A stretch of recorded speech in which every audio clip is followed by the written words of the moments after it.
En vue de l'élection en octobre prochain du nouveau directeur général de l'UNESCO, depuis plusieurs semaines, sur instruction du président de la République Denis Sassou Nguesso,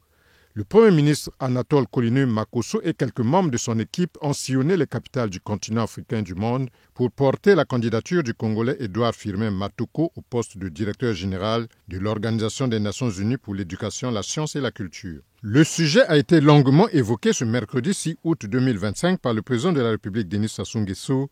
avec les membres du gouvernement conduit par le Premier ministre Anatole Koline Makosso qui a déclaré qu'Edouard Firmin Matoko, ce haut cadre de maison de l'UNESCO, est le candidat idéal capable de relever les défis actuels qui se posent à l'organisation dans un contexte difficile. Nous sommes venus présenter le rapport d'État à son Excellence Monsieur le Président de la République. Il vous souviendra que la décision de présenter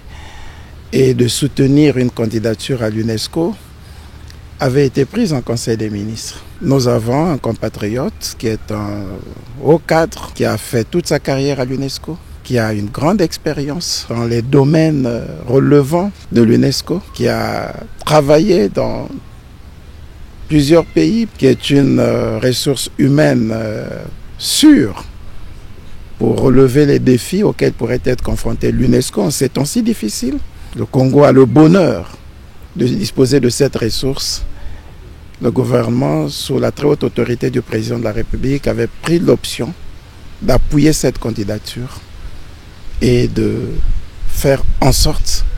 que l'ensemble des forces vives se mettent autour de ce candidat pour aller jusqu'au bout et espérer remporter cette élection qui aura lieu en octobre en faveur de notre compatriote. Sur instruction du président de la République, une équipe avait été mise en place et comme vous l'avez dit, cette équipe a parcouru les capitales africaines, asiatiques, américaines, occidentales, a rencontré des chefs d'État, a rencontré des chefs de gouvernement, a recueilli les avis de ces États, a présenté, a promu la candidature de notre compatriote. Il était important pour nous de venir rendre compte au président de la République des retours de cette première étape de la campagne et d'obtenir de Monsieur le Président de la République de nouvelles orientations pour la suite de cette campagne. C'est ce qui a été fait.